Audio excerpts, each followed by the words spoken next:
Hi, my name is Katie Rouse. I am a senior psychology pre-med major, and I'm from Rouse in Texas.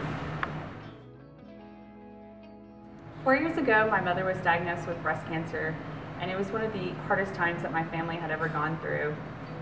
We really didn't know what the steps were involved with cancer, and so it was just a really scary time. But luckily, all our family and friends came through for us and just gave us so much support. I knew that when my mom made a full recovery that I wanted to give back to the cancer community in some way. And so when I came to UT and I found out about Texas 4000, I knew this was the perfect way for me to give back.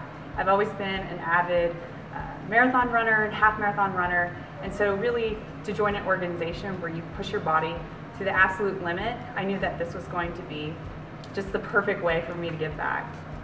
And so we always talk about the reason you join Texas 4000 kind of evolves and changes. And when I was in the organization, my cousin Lori came down with breast cancer for the 6th time.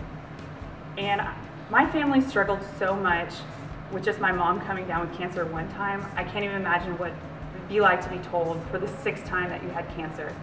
And so I joined for my mother, and it's kind of evolved where I'm dedicating my ride now to my cousin Lori, mainly because she's just lost so much hope. It can be so defeating to be told 6 times that you have cancer, and so I just want to tell her that really no struggle is insurmountable.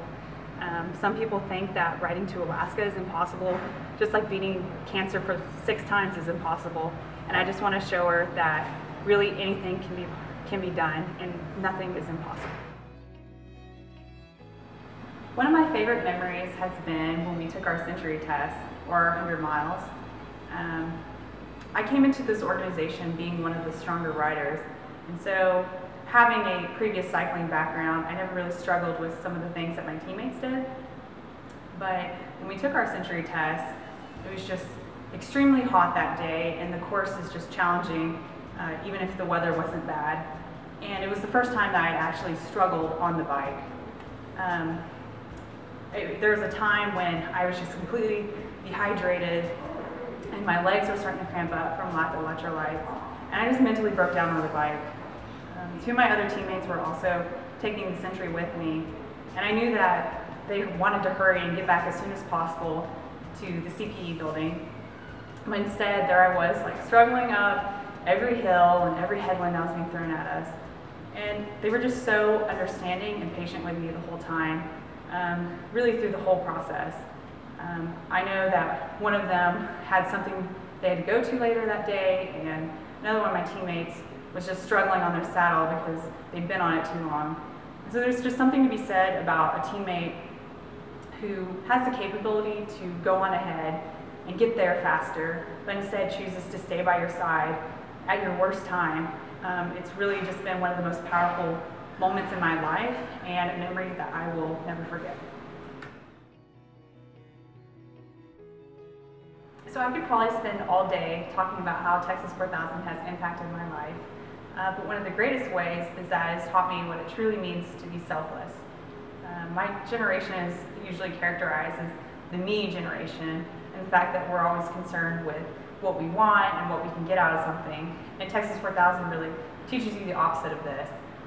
You walk into this organization not knowing anyone, and at the end of it, you come out with 70 new family members. I would literally do anything for my teammates, including give the very shirt off my back, and I know that's something that they would do in return. We just become so involved in the cancer fighting mission that in the process, we learn what it means to put yourself aside and others before you. I'm always thinking about how my actions are going to affect not only my teammates, but those around me.